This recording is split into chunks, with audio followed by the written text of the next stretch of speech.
So hello friends, आज के इस लेक्चर में हम लोग करने वाले हैं इंपॉर्टेंट 5 मार्क्स के क्वेश्चन, जिसमें से क्वेश्चन आपके तीन क्वेश्चन आपको तो हमेशा मिलेगा आपको जैक बोर्ड के फाइनल बोर्ड एग्जाम में, क्योंकि ये क्वेश्चन है जो कि आप जैक बोर्ड अक्सर 2 साल में 1-2 साल में रिपीट करता ही रहता है। तो आज के इस पूरे लेक्चर को हमने 2 पार्ट में डिवाइड किया। आज हमारा पार्ट 1 बताएंगे आपको। पार्ट 1 का आज आप अच्छे से पढ़ लो, बाकी की वीडियो हम कल आपको पार्ट 2 में बता देंगे। तो स्टार्ट करते हैं। सबसे पहला इंपॉर्टेंट टॉपिक कौन होगा हमारा पढ़ना, तो सबसे इंपॉर्टेंट टॉपिक होता है हमें कहा जाता है कि find the electric field due to dipole at a point on axial line of dipole, है ना। तो कह रहा है कि हमारे एक द्विध्रुव के अक्षीय बिंदु पर, है ना, इलेक्ट्रिक फील्ड कितनी होगी, विद्युत क्षेत्र कितना होगा, इसका डेफिनेशन आपके एग्जाम में आता है। पहले मैं आपको बताऊंगा यहाँ पर इंग्लिश में, फिर मैं बता दूंगा हिंदी में भी आपको बताऊंगा, सेम टू सेम, है ना। तो हिंदी और हिंदी मीडियम इंग्लिश मीडियम दोनों के लिए सेम का सेम रहेगा। तो कहता है कि हमने पर यहाँ पर क्या क्या ध्यान देना, क्वेश्चन को ध्यान देना। कह रहा है कि एक डायपोल है जिसमें 2 चार्ज है, -q एंड एक चार्ज हो गया +q। इस पूरे डायपोल की लेंथ कितनी है, l + l 2l। 2l से क्या हो जाएगा, 2l इसकी हो जाएगी total length of the dipole. है ना, टोटल लेंथ कितनी इसकी, टोटल लेंथ इसकी है 2l दिस डायपोल का। कह रहा है हमें एक पॉइंट है यहाँ पर P, इस P पॉइंट पर हमें क्या करना है, इलेक्ट्रिक फील्ड फाइंड करना है इस दोनों चार्ज के कारण। ठीक है, तो हम क्या करते हैं, हमने क्या किया, इस डायपोल का उठाया मिडिल पॉइंट, ये ओके आ गया, इसका हो गया मिडिल पॉइंट। इस मिडिल पॉइंट से हमने क्या किया, इस r डिस्टेंस पर एक लिया हमने P पॉइंट, है ना। ये डिस्टेंस r क्या है, इस मिडिल पॉइंट O से P तक का डिस्टेंस कितना है, r। तो हम कहते हैं electric field due to +q charge, plus इस +q चार्ज के कारण इलेक्ट्रिक फील्ड का फॉर्मूला कितना होगा P पॉइंट पर, तो फॉर्मूला पता है kq/r²। तो यहाँ पर हमने लिखा kq डिवाइड बाई r कितना हो जाएगा। अब ये लेंथ कितनी हो जाएगी, q से लेकर इस पॉइंट तक का डिस्टेंस कितना हो जाएगा। तो इस पूरे r में से अगर हम ये l लेंथ घटा दें, है ना, इस पूरे r में से अगर हम ये l लेंथ घटा दें तो हमारा लेंथ यहाँ से यहाँ तक का डिस्टेंस आ जाएगा। तो इसको लिखेंगे हम लोग r - l का होल स्क्वायर। सिमिलरली हम बोलते हैं कि electric field due to -q charge, -q charge के कारण कितना हो जाएगा इलेक्ट्रिक फील्ड। तो देखो इस -q से लेकर इस P पॉइंट तक का डिस्टेंस कितना है, तो यहाँ से लेकर यानी -q से लेकर O तक का लेंथ l हो गया और O से लेकर P तक का डिस्टेंस हो गया r। तो पूरा यहाँ से यहाँ तक का डिस्टेंस हो जाएगा r + l। तो होगा फॉर्मूला हो जाएगा kq/r + l का होल स्क्वायर। अब कौन सी किसकी इलेक्ट्रिक फील्ड ज़्यादा होगी, तो इलेक्ट्रिक फील्ड उसका ज़्यादा होगा जो इस P पॉइंट के नीचे है, के नज़दीक है, क्लोज है। इस P पॉइंट का जो क्लोज है वो हमारा +q चार्ज है, तो +q चार्ज का इलेक्ट्रिक फील्ड ज़्यादा होगा और -q चार्ज का जो इलेक्ट्रिक फील्ड होगा वो कम होगा। क्यों, क्योंकि डिस्टेंस बढ़ने पर इलेक्ट्रिक फील्ड कम हो जाती है। तो हम बस कहते हैं जो नेट इलेक्ट्रिक फील्ड होगा वो क्या हो जाएगा, कौन सा इलेक्ट्रिक फील्ड ज़्यादा है, हमारा E1 वाला इलेक्ट्रिक फील्ड ज़्यादा है, +q चार्ज के चलते इलेक्ट्रिक फील्ड ज़्यादा होगा। तो नेट इलेक्ट्रिक फील्ड का फॉर्मूला हो जाएगा E1 - E2, है ना। E1 की वैल्यू हो गई, E2 की वैल्यू होगी, दोनों क्या करते हैं यहाँ पर हमने पुट किया। पुट करने के बाद क्या करते हैं, इसको हम सॉल्व करते हैं। सॉल्व करने पर क्या हो जाएगा, ये हो गया a - b का होल स्क्वायर और ये a + b का होल स्क्वायर है। तो फॉर्मूला हो जाएगा a² - b² का होल स्क्वायर। सॉल्व करने पर पूरी वैल्यू आ जाएगी, ये आ जाएगा kq × 4rl। ठीक है, ये पूरा वैल्यू को सॉल्व करोगे तो वैल्यू हमारा आ जाएगा kq × 4rl। हमें पता है कि जो डायपोल मोमेंट का फॉर्मूला होता है, यानी जो द्विध्रुव का जो हमारा डायपोल जो बोलते हैं डायपोल मोमेंट होता है, इसका फॉर्मूला होता है P, और इसका फॉर्मूला क्या होता है Q × 2l। मतलब एक चार्ज Q को मल्टीप्लाई कर दो इसकी लेंथ 2l से, है ना, इस Q चार्ज को मल्टीप्लाई कर दो 2l से, तो आ जाएगा हमारा, इसको बोलते हैं डायपोल मोमेंट।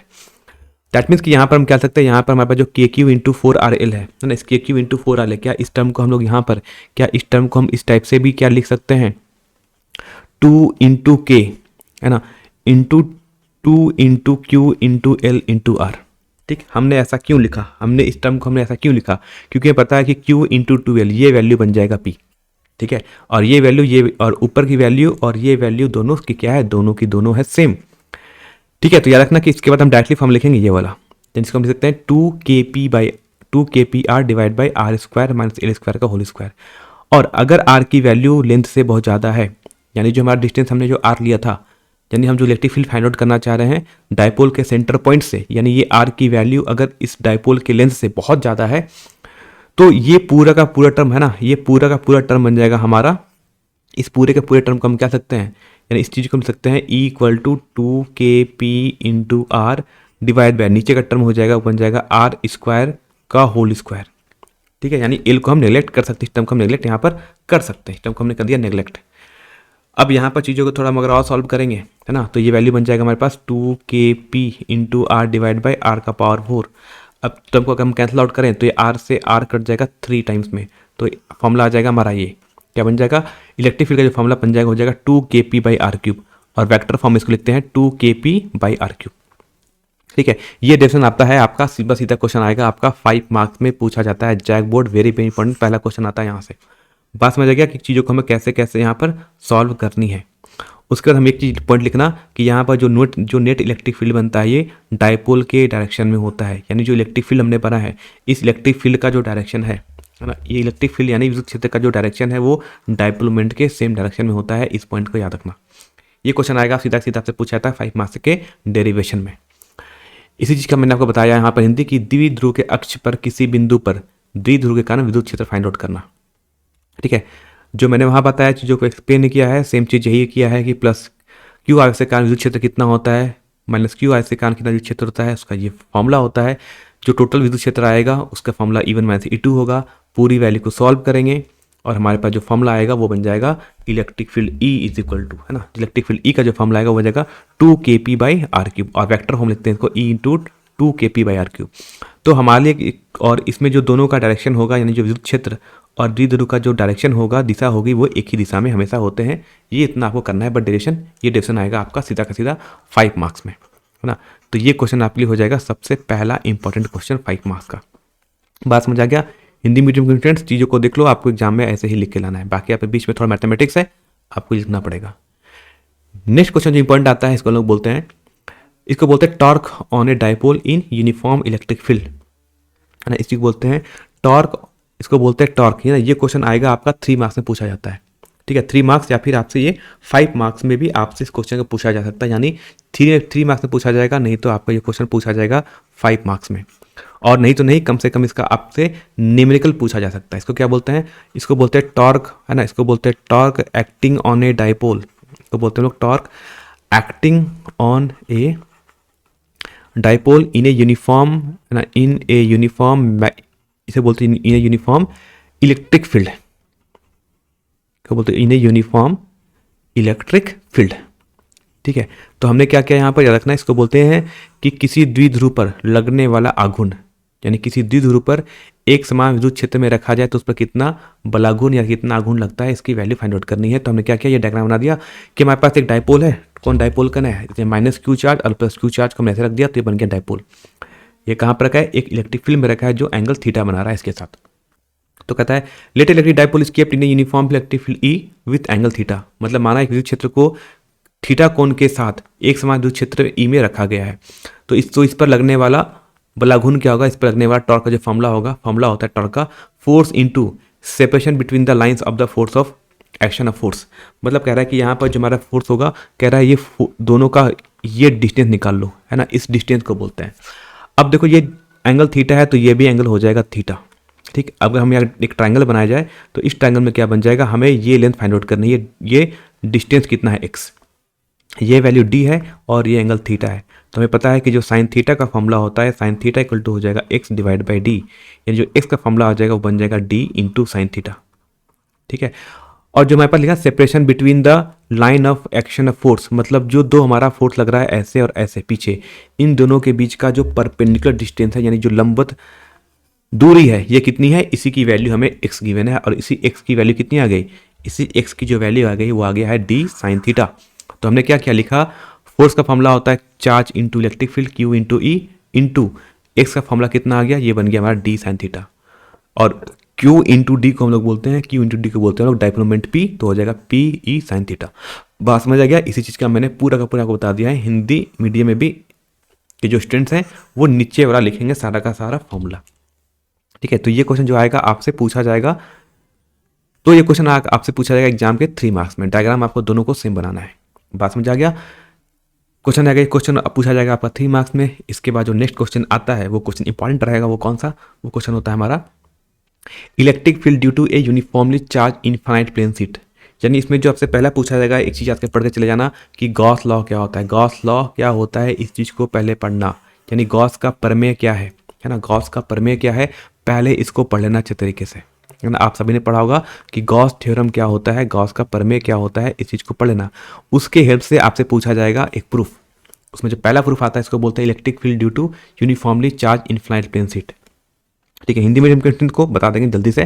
पहले देख लेते हैं, हमारे पास ये डायग्राम हो जाएगा। पहले डायग्राम लाना, इस पर हम कहते हैं कि हमने बात किया कि लेट सपोज अगर एक प्लेन शीट ऑफ चार्ज है जिसकी सरफेस चार्ज डेंसिटी कितनी है, सिग्मा है, यानी कि चार्ज पर यूनिट एरिया, यानी चार्ज को जब हम उसके क्षेत्रफल से डिवाइड कर देंगे तो उसको बोलते हैं सिग्मा बोलते हैं। इसको बोलते हैं हम लोग सरफेस को बोलते हैं सरफेस चार्ज डेंसिटी, जिसको डिनोट करते हैं हम सिग्मा से। हमने क्या किया, हमने यहाँ पर एक गॉसियन सरफेस ड्रॉ किया जिसका सरफेस एरिया कितना है एस, है ना। हमने यहाँ पर एक गॉसियन सरफेस ड्रॉ किया है। गॉसियन सरफेस कौन सा है, गॉसियन सरफेस ये वाला ये हो गया। और इस चीज़ जो रेड कलर का बनाया इसकी एरिया कितनी है, इस चीज़ को जो एरिया है यानी इस पार्ट का जो एरिया होगा वो कितना हो गया, इस पार्ट का एरिया जो मैंने बनाया रेड कलर से इसका एरिया कितना हो गया, ये एरिया है हमारा एस। कितना एरिया है, ये एरिया जो मैंने रेड कलर से बनाया इसका एरिया कितना है, अगर एस है सरफेस एरिया एस हो जाएगा। तो कर बताओ इस बीच वाले पार्ट में जिसको मैं बना रहा हूँ ब्लू कलर से, बताओ यहाँ पर कितना चार्ज हो जाएगा, ये जो मैं ब्लू कलर का बनाया इसका इस पर कितना चार्ज हो जाएगा। तो इस पर जो चार्ज का फॉर्मूला हो जाएगा वो हो जाएगा सिग्मा इंटू एस, है ना। सिग्मा इंटू एस करेंगे तो क्या आ जाएगा, इस पूरे चीज़ का आ जाएगा चार्ज। अब हमें क्या करना है, अब हमें इस चार्ज को क्या करना है, इंक्लोज करना है। तो इस चार्ज को हम इंक्लोज कैसे कर सकते हैं, है ना। अगर एक ये चार्ज, अगर इस चार्ज को अगर मुझे इंक्लोज करना होगा तो इस चार्ज को हम कैसे इंक्लोज कर सकते हैं। तो इंक्लोज करने का तरीका होता है कि एक बना दो ऐसे सिलेंडर, एक सिलेंडर बना दोगे तो ये चार्ज कहाँ जाएगा, ये चार्ज इस सिलेंडर के अंदर आ गया। यानी ये जो ब्लू कलर का जो चार्ज है ये कहाँ आ गया, इस सिलेंडर के अंदर आ गया, हटेगा। तो दैट मीन्स कि इसको हमने कितने, यानी इसके टोटल कितने सरफेस हो जाएंगे। तो प्लेन सीट हैव के 2 सरफेस होते हैं, है ना। एक सीट यानी एक पेज के कितने पन्ने, मतलब एक पेज के कितने सरफेस होते हैं, 2 सरफेस होते हैं, 2 सतह होते हैं, एक आगे एक पीछे। वैसे ही जो हमारा जो प्लेन सीट है यानी एक सीट है इससे भी कितने सरफेस होंगे, कितने सतह होंगे, 2 सतह होंगे। और इस प्रकार से हम बोल सकते हैं कि यूजिंग गॉस लॉ, अगर हम गॉस लॉ थ्योरम का अगर हम यूज करें तो हमें पता है फॉर्मूला क्या होता है, ये होता है Gauss theorem, E dot d s equal to q enclosed divide by epsilon naught. This implies E dot d s, इससे कितने सरफेस हैं, 2 सतह हैं। तो ये पहला सरफेस हो जाएगा, ये हो जाएगा हमारा सेकंड सरफेस। तो ये फर्स्ट सेकंड, ये हो गया सेकंड सरफेस। और टोटल चार्ज कितना इंक्लूज हो गया, टोटल जो चार्ज इंक्लूज हुआ था यहाँ पर वो था हमारे पास सिग्मा एस। तो सिग्मा एस चार्ज इंक्लूज यानी क्यू इंक्लूज कितना हो गया यहाँ पर, sigma s divide by epsilon not. ठीक है, ये 2 टर्म को अगर हम ऐड करेंगे तो ये हो जाएगा 2 times of E delta summation of total surface area equal to हो जाएगा sigma s divide by epsilon naught. तो 2 इंटू ई हो गया, और जो मैंने यहाँ पर रेड कलर से बनाया था इसका सरफेस एरिया कितना था, एस था।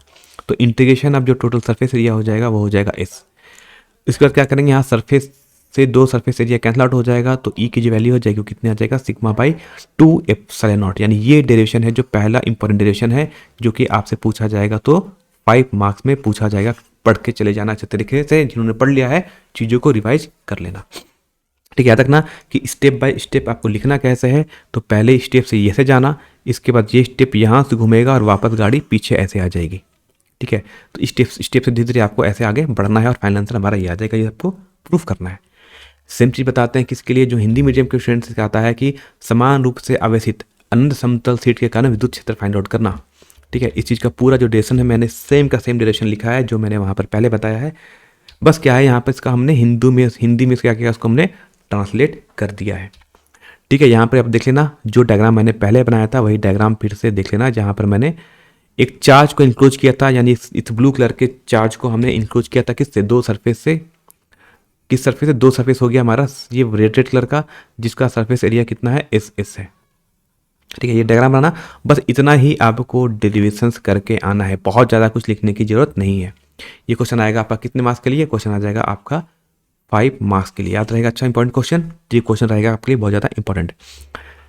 नेक्स्ट आता है डेरिवेशन, इसको हम लोग बोलते हैं electric field due to a hollow spherical shell, है ना। अगर एक हॉलो स्फेरिकल कंडक्टिंग शेल रहा तो this question is very very important question. इसको लिखना वेरी आई क्वेश्चन, ये पूछा जा सकता है, इस बार जैक बोर्ड आपसे पूछ सकता है। तो कह रहा है कि हमारे पास एक खोखला क्या है, एक हमारे पास खोखला एक गोला है, एक खोखला गोला, जिसको हम बोलते हैं चार्ज स्फेरिकल सेल बोलते हैं, जिस पर टोटल चार्ज कितना है, जिस पे जो टोटल चार्ज है वो मान लो अगर कितना है, कैपिटल क्यू है। इस पर हमें कितना चार्ज दिया, कैपिटल क्यू चार्ज दिया। तो सारा चार्ज कहाँ रहेगा, सारा चार्ज इस सरफेस के ऊपर रहेगा। तो वो कहते हैं कि सबसे पहले हमें इलेक्ट्रिक फील्ड फाइंड आउट करना है, कहाँ पर, तो हमारे पास टोटल 3 पॉइंट्स आएंगे। कहाँ पर पॉइंट्स आएगा, पहली बात करते हैं, पहला पॉइंट होगा जो इसके बाहर होगा। पहले हम बात करते हैं इस पॉइंट 3 पे बात करते हैं। 3 नंबर पॉइंट कहाँ है, सरफेस के बाहर।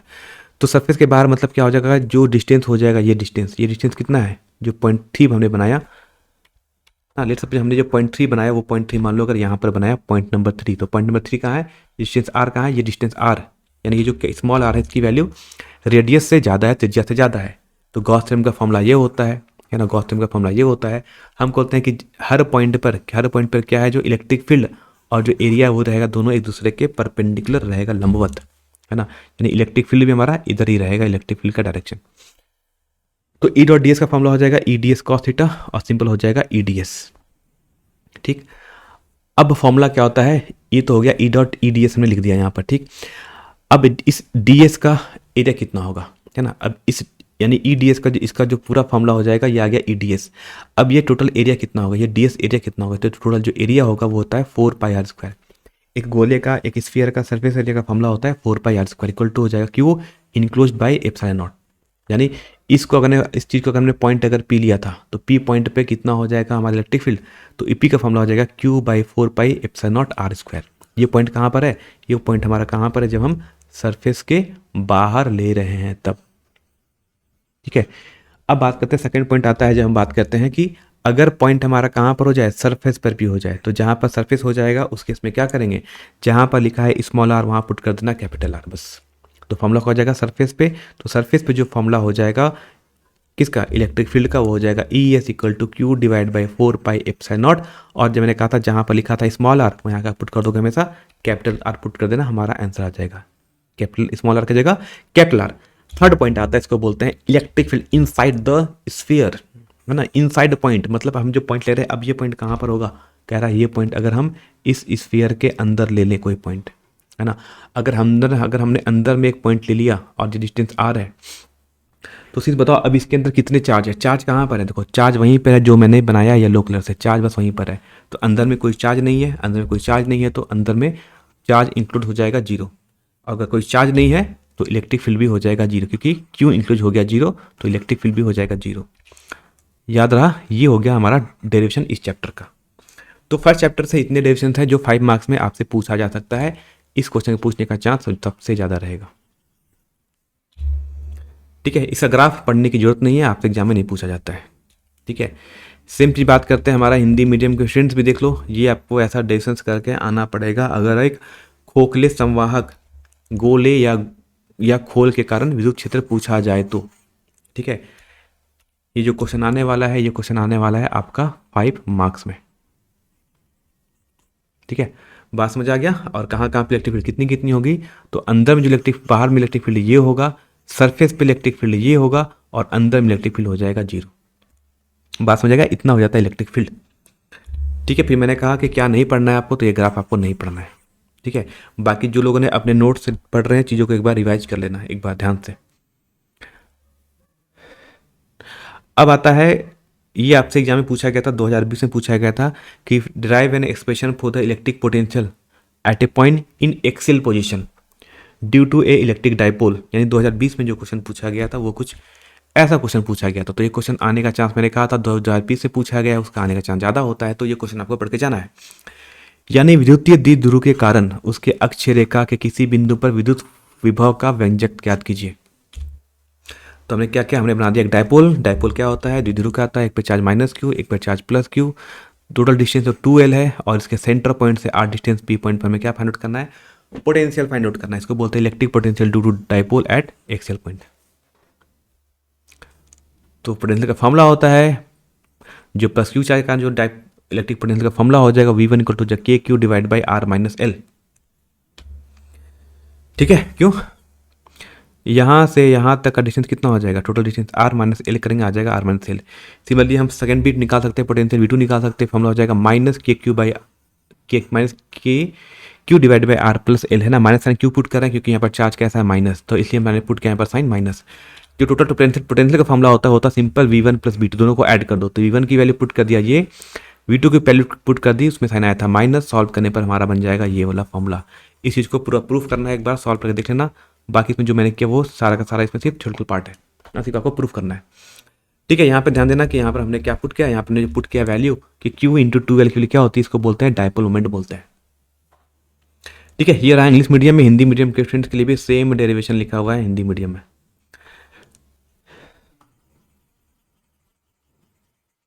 ठीक है, बात समझ आ गया। ये क्वेश्चन आ गया चैप्टर नंबर 2 का रहा एक इंपॉर्टेंट क्वेश्चन। इस चैप्टर का जो नेक्स्ट इंपॉर्टेंट क्वेश्चन आएगा, ये तो हो गया क्वेश्चन आपसे मैंने कर दिया कितने मार्क्स का, ये क्वेश्चन आएगा आपका 5 मार्क्स में। बात समझ आ गया। नेक्स्ट क्वेश्चन जो आपका इंपॉर्टेंट क्वेश्चन पूछा जाएगा इस चैप्टर नंबर 2 से, वो आपका पूछा जाएगा पैरेलल प्लेट कैपेसिटर का कैपेसिटेंस फाइंड आउट करने के लिए, है ना। आपसे क्या पूछेगा, पैरेलल प्लेट कैपेसिटर का कैपेसिटेंस फाइंड आउट करने के लिए क्वेश्चन आपसे पूछा जाएगा। वो क्वेश्चन पूछा जाएगा या तो 3 मार्क्स में इसके आने का चांस बहुत ज़्यादा है, 3 मार्क्स, या तो पूछा सकता है इससे आपसे 5 मार्क्स में। मैक्सिमम चांस है वो 3 मार्क्स में पूछा सकता है, इसलिए क्वेश्चन को पढ़ के चले जाना। इसको बोलते हैं capacitance of A parallel plate capacitor, यानी बोलते हैं किसी संधारित्र यानी किसी समांतर संधारित्र की धारिता ज्ञात करने के लिए, ठीक है। तो हम क्या करते हैं, हमने क्या किया, हमें फाइंड आउट करना है कि एक मान लो हमारे पास एक पैरेलल प्लेट कैपेसिटर है, एक समांतर सतह का क्या है हमारे पास एक संधारित्र है, ठीक है, जिसका एरिया कितना है, जिसका दोनों का एरिया कितना है, ए दोनों का हो गया एरिया, और दोनों के बीच का जो डिस्टेंस है वो डिस्टेंस कितना है, डिस्टेंस अगर डी हो गया, ठीक। और इसके बीच में क्या, इसके बीच में एयर है हमारा, ठीक है। तो हम बोलेंगे, और दोनों पे जो चार्ज है, एक पे चार्ज प्लस क्यू है, एक पे चार्ज हो गया माइनस क्यू। तो कहता है let the area of each plate is a, यानी दोनों प्लेट का जो एरिया है यानी क्षेत्रफल वो ए है, और दोनों सतह के बीच की दूरी कितनी है, वो डी है, यानी दोनों प्लेट के बीच की दूरी कितनी है, वो डी है। कहेगा charge induce on etch capital Q, दोनों पे जो चार्ज होगा वो एक पे क्या होगा, क्यू होगा, बस एक याद रखना, एक पे प्लस क्यू होगा, एक पे माइनस क्यू हो जाएगा। इस प्रकार से सरफेस चार्ज डेंसिटी कितना हो जाएगा, सिग्मा, यानी सतह आवेश की जो घनत्व होगा वो कितना होगा, सिग्मा। तो सिग्मा का फॉर्मूला क्या होता है, सिग्मा का फॉर्मूला होता है चार्ज डिवाइड बाय एरिया, यानी आवेश को डिवाइड कर देना क्षेत्रफल से। जो टोटल इलेक्ट्रिक फील्ड होता है जो इस प्लेट के बीच में होता है, यानी कैपेसिटर के बीच में जो टोटल इलेक्ट्रिक फील्ड होता है वो sigma by 2 epsilon not, sigma by 2 epsilon होगा, टोटल हो जाता है सिग्मा बाई एप्सिलॉन नॉट। क्यों होगा, क्योंकि यहाँ पर दो चार्ज है, दोनों चार्ज के कारण जो इलेक्ट्रिक फील्ड बनता है, दोनों का डायरेक्शन क्या होता है, सेम होता है ऐसे। तो दोनों का जो टोटल इलेक्ट्रिक फील्ड आता है बीच में वो कितना होता है, याद रखना, सिग्मा बाई एप्सिलॉन नॉट होता है। कभी कभी आपसे एग्जाम में यही क्वेश्चन पूछा जाता है कि बताओ पैरेलल प्लेट कैपेसिटर के बीच में इलेक्ट्रिक फील्ड कितना होता है, तो होता है सिग्मा बाई एप्सिलॉन नॉट। तो हमें पता है कि जो पोटेंशियल डिफरेंस होगा दोनों प्लेट के बीच का, वो फॉर्मूला होता है potential V equal to electric field into d. क्या होता है, electric field E into d. Electric field कितना आ गया, इलेक्ट्रिक फील्ड पर तो कितना है, sigma by epsilon not into d, ठीक है। और इस सिग्मा की वैल्यू कितनी है, इस सिग्मा की वैल्यू है वो Q बाई ए है। तुमने क्या पुट कर दिया, Q divide by A, sigma की वैल्यू पुट कर दी, यानी Q बाई ए, है ना, ये हो गया सिग्मा की value D by epsilon not. और क्या कर सकते हैं, और हमें पता है कि किसी भी पैरेलल प्लेट कैपेसिटर यानी किसी भी कैपेसिटर का जो कैपेसिटेंस का फॉर्मूला होता है वो होता है C equal to Q divide by v, ठीक है। वैल्यू को बस यहाँ पे अगर पुट करेंगे, क्योंकि यहाँ पर हमारे पास वी भी है ना, यहाँ पे ध्यान बोल सकते हो कि यहाँ पर जो पोटेंशियल V था इसका फॉर्मूला हो गया Q into D divide by A epsilon not, ठीक है।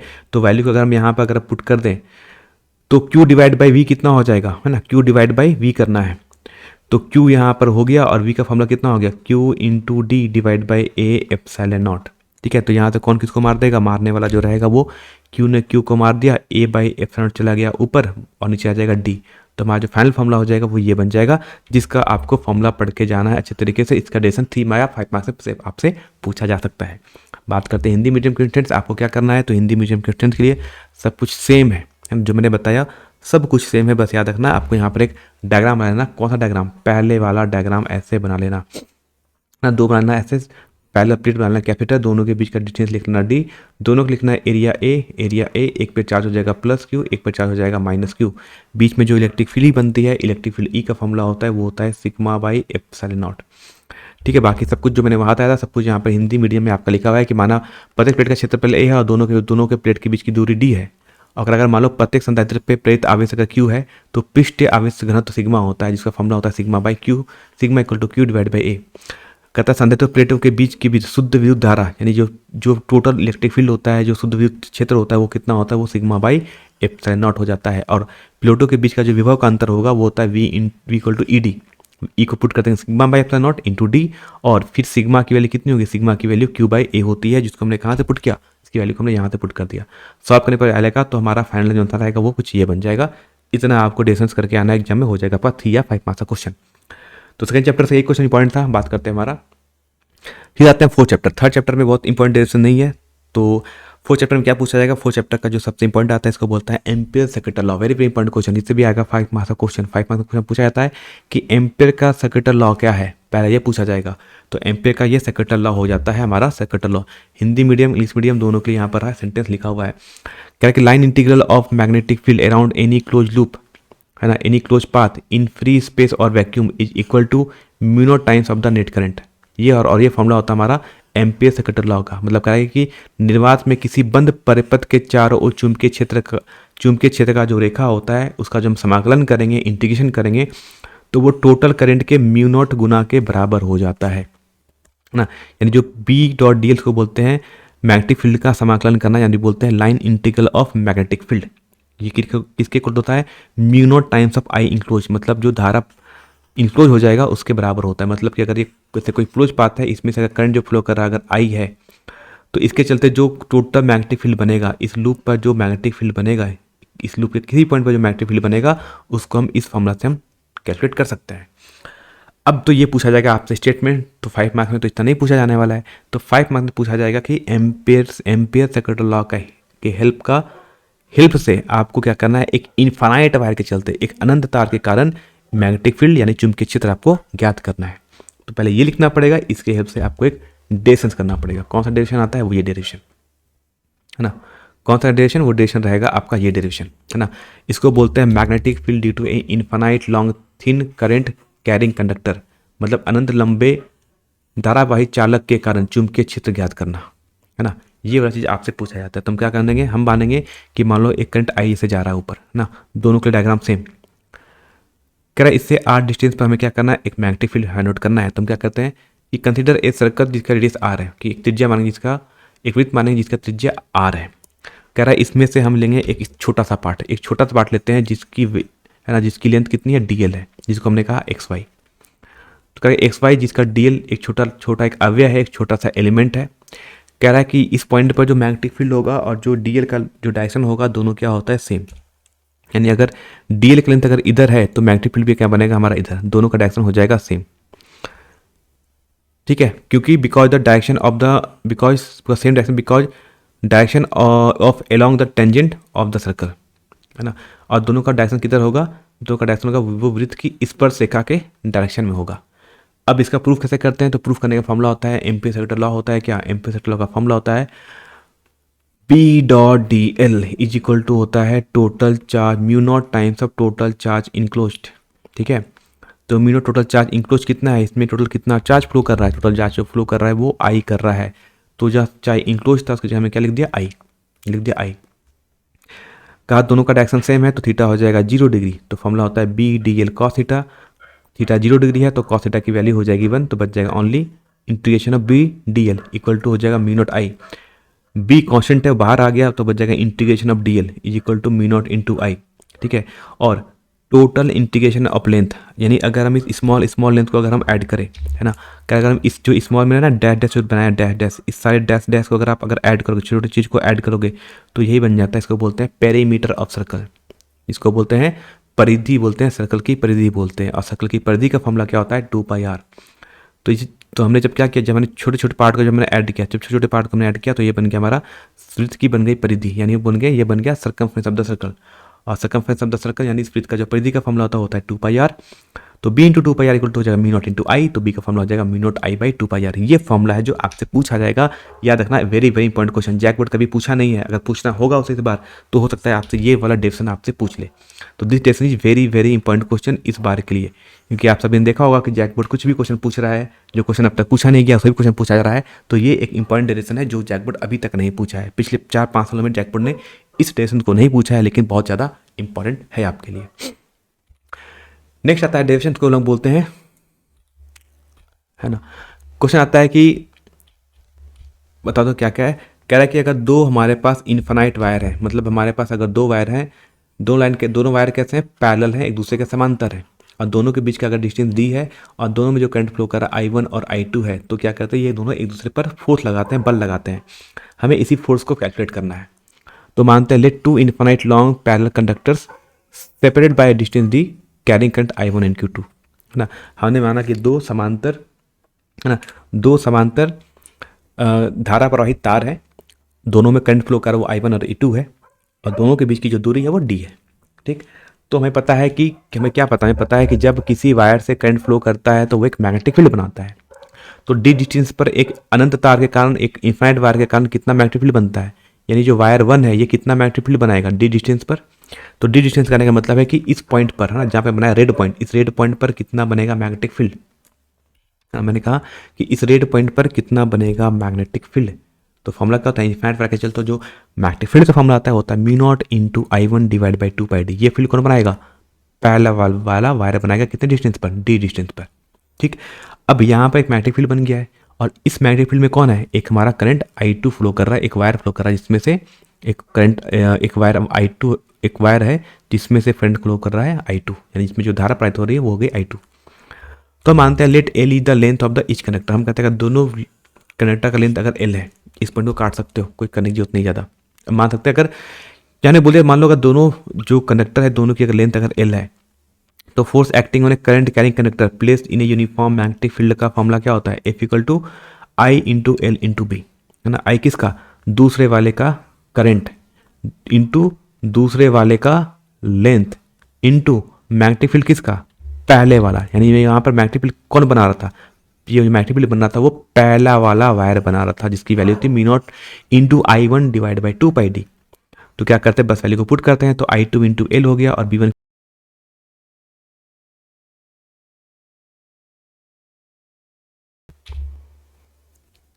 यानी यहाँ पर हमारे पास जो मैग्नेटिक फील्ड आ गया B1 के लिए हुए वो mu not I1 divide by 2 pi D आ गया। इसको वैल्यू को बस पुट कर देते हैं, और इस लेंथ को अगर हम यहाँ पर जाके अगर डिवाइड कर दें तो बन जाएगा F2 डिवाइड बाई एल, और फॉर्मूला बन जाएगा mu not I1 I2 divide by 2 pi D. इसको बोलते हैं force per unit length.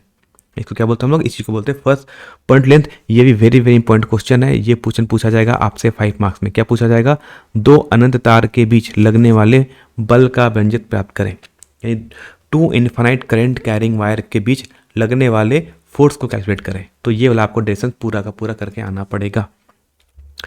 Hindi medium के स्टूडेंट्स हैं वो भी थोड़ा देख लो, सेम डेरिवेशन मैंने आपके लिए रखा है, कुछ भी चेंज मैंने यहाँ पर नहीं किया है। डायग्राम आप चाहो तो पहले वाला बना सकते हो, है ना। इस वायर की जो लेंथ थी वो लेंथ कितनी है, हमने एल मान लिया, ठीक है। तो फोर्स पर यूनिट लेंथ का फॉर्मूला ये हो जाएगा, यानी फोर्स को जब हम उसकी लंबाई से डिवाइड कर देंगे, बल को उसकी लेंथ की, बल को अगर हम तार की लंबाई से डिवाइड कर देंगे तो फॉर्मूला आ जाएगा mu not I1 I2 divide by 2 pi D. ये फॉर्मूला आपके लिए इंपॉर्टेंट रहेगा 5 मार्क्स के लिए इस बार, है ना। तो ये क्वेश्चन भी पूछा गया है, ये क्वेश्चन भी तो हम क्या मानेंगे, हमने मान लिया कि I1 और I2 धाराओं को ले जाने वाले दो असीम रूप से लंबे समांतर चालक को दूरी d पर से अलग रखा गया है।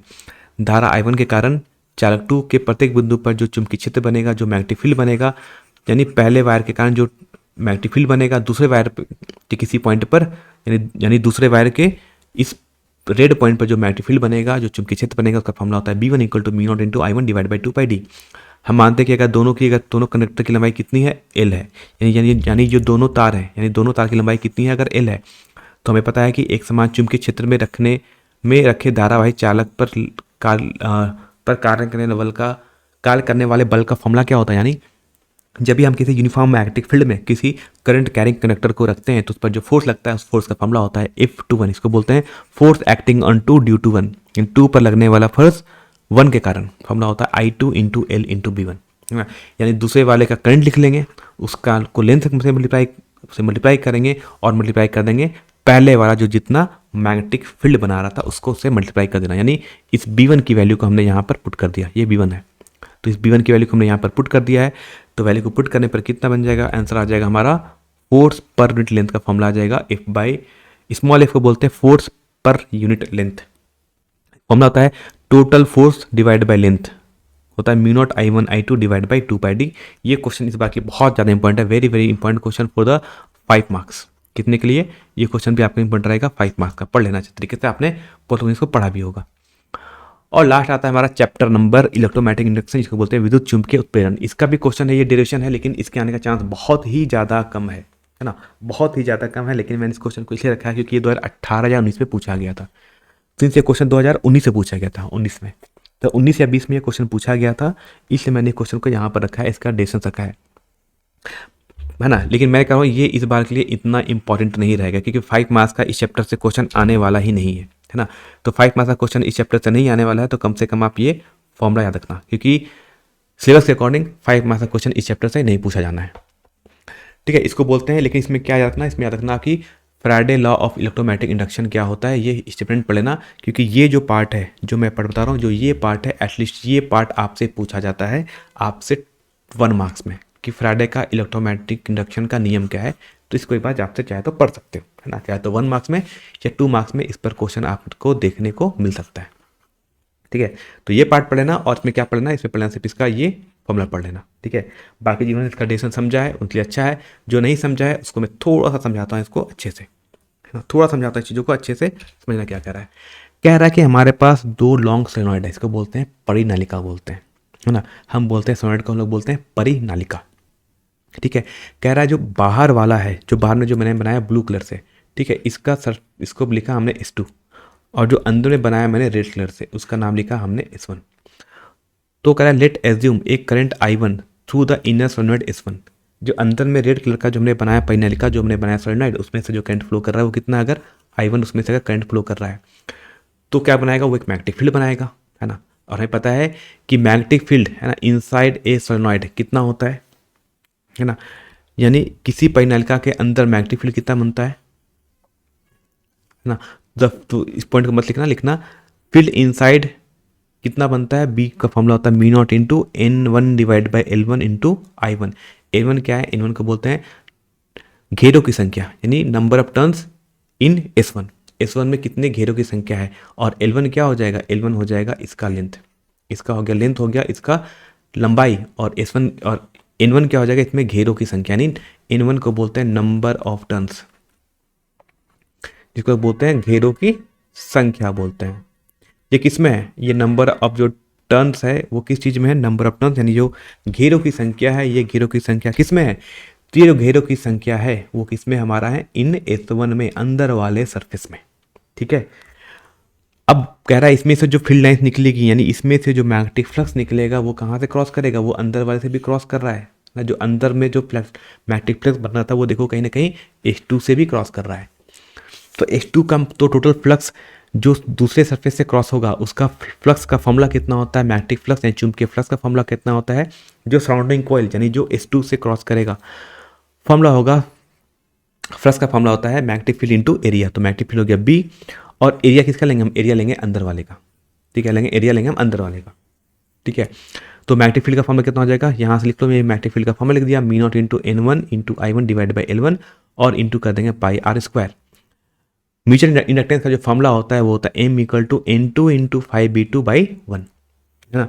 N2 क्या होगा, N2 होगा घेरों की संख्या किसमें, S2 में, यानी जो बाहर बन रहा है। तो N2 को बोलेंगे हम लोग, इसको बोलते हैं नंबर ऑफ टर्न्स, इसको बोलते हैं घेरों की संख्या किसमें, बाहर में जो कॉइल लगा है उसका, यानी जो बाहर में जो ब्लू कलर का कॉइल है उसमें घेरों की संख्या कितनी है। देखोगे कि यहाँ पर दोनों में घेरों की संख्या अलग है, S2 में घेरों की संख्या कम है, और अंदर में जो रेड कलर का बनाया है मैंने उसमें देखो घेरों की संख्या ज़्यादा है ना। इसको बोलते हैं नंबर ऑफ टर्न्स बोलते हैं। ठीक है, यानी इसकी वैल्यू को हम पुट करेंगे तो N2 लिख देंगे, N2 डिवाइड बाई I1, है ना। और इस 5B2 की वैल्यू कितनी आई थी, ऊपर से वैल्यू को यहाँ पुट कर देंगे।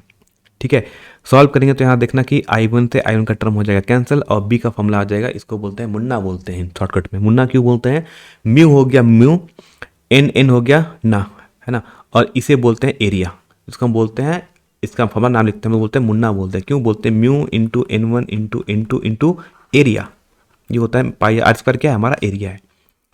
ठीक है, तो म्यूचुअल इंडक्टेंस का जो हमारा फॉर्मूला होता है वही होता है। इसके आने का चांस बहुत ही ज़्यादा कम है ना, बहुत ही कम चांस है ये क्वेश्चन आपसे पूछा जाएगा, लेकिन फिर भी एक बार पढ़ के जा सकते हो, क्योंकि जैक बोर्ड का कोई भरोसा नहीं है। ठीक है, ये क्वेश्चन मैंने कहा था 19 या 20 में क्वेश्चन आया हुआ क्वेश्चन है। ठीक है, तो पहला क्वेश्चन क्या पढ़ के जाना है कि फैराडे का विद्युत चुंबकीय प्रेरण का नियम पढ़ लेना, है ना, कि जब किसी बंद संवाहक लूप से घिरे क्षेत्र के माध्यम से चुंबकीय क्षेत्र का प्रभाव बदलता है तो लूप में एक वैद्युत वाहक बल EMF उत्पन्न होता है ना। और इसके बाद इसका हमें प्रूफ किया गया है, जो प्रूफ मैंने बताया वो यहीं पर पूरा का पूरा मैंने लिख के रखा है, सारा का सारा प्रूफ। ठीक है, यहाँ पर N1 N2 क्या था, याद रखना कि यहाँ पर जो पहला हमारा N1 है इसको बोलते हैं S1 में घेरों की संख्या, S1 कौन है, रेड कलर का, इसका बोला सरफेस S, और ये ब्लू क्या है, इसको बोलते हैं सरफेस 2। तो N1 क्या है, N1 को बोलते हैं S1 में घेरों की संख्या, है ना, S1 में घेरों की संख्या। और N2 हमारा क्या है, N2 को हम लोग बोलते हैं S2 में घेरों की संख्या। तो यहाँ पर N2 क्या हो जाएगा, N2 हो जाएगा हमारा S2 में घेरों की संख्या, हो जाएगा हमारा घेरों की संख्या। ठीक है, तो ये चैप्टर नंबर 6 का इतने इंपॉर्टेंट क्वेश्चन है 5 मार्क्स के, जो आपसे पूछा जा सकता है। इसमें से बहुत से क्वेश्चन आपने पढ़े होंगे, जो कुछ नहीं पढ़ा है इसको एक बार देख लो, समझ लो। फिर से बता रहा हूँ, इस वाले पोर्शन यानी म्यूचुअल इंडक्टेंस का जो फॉर्मूला आता है, इसका जो डेसिस आता है, इसके आने का चांस बहुत ही कम है, लेकिन देख लेना अगर देख लिया तो, नहीं तो कम से कम इसका डायग्राम और कम से कम इसका फाइनल, है ना, कम से कम इसका फाइनल फॉर्मूला पढ़ के जरूर चले जाना ये वाला। ठीक है, तो बाकी इस चैप्टर के लिए हमारा इतना ही था आज के लेक्चर में। कल आपको बता देंगे हम आपके और क्वेश्चन बता देंगे, हम आपको बता देंगे कि बाकी जो चैप्टर बच गए रे ऑप्टिक्स, वेव ऑप्टिक्स में और क्या इंपॉर्टेंट क्वेश्चन पूछा सकता है, और एसी में, यानी इसके बाद जो आपका 5 मार्क्स पूछा जाएगा, वो पूछा जाएगा या तो अल्टरनेटिंग करंट से पूछा जाएगा, या तो पूछा जाएगा रे ऑप्टिक्स से, या पूछा जाएगा वेव ऑप्टिक्स से, यानी या तो पूछा जाएगा प्रतिवर्ती धारा से, या तो पूछा जाएगा आपका किरण प्रकाशिकी से, या तो आपसे पूछा जाएगा आपसे तरंग प्रकाशिकी चैप्टर का। यानी 3 क्वेश्चन का जो इंपॉर्टेंट क्वेश्चन है 5 मार्क्स का, विद डिटेल सॉल्यूशन हम आपको कल बता देंगे। बाकी आज क्या करना है आपको, चीज़ों को देखो, समझो, लिख के प्रैक्टिस करो, हो जाएगा। ठीक है, बाकी चैनल को सब्सक्राइब कर सकते हो तो कर लेना, नहीं करोगे तो कोई भी दिक्कत की बात नहीं है।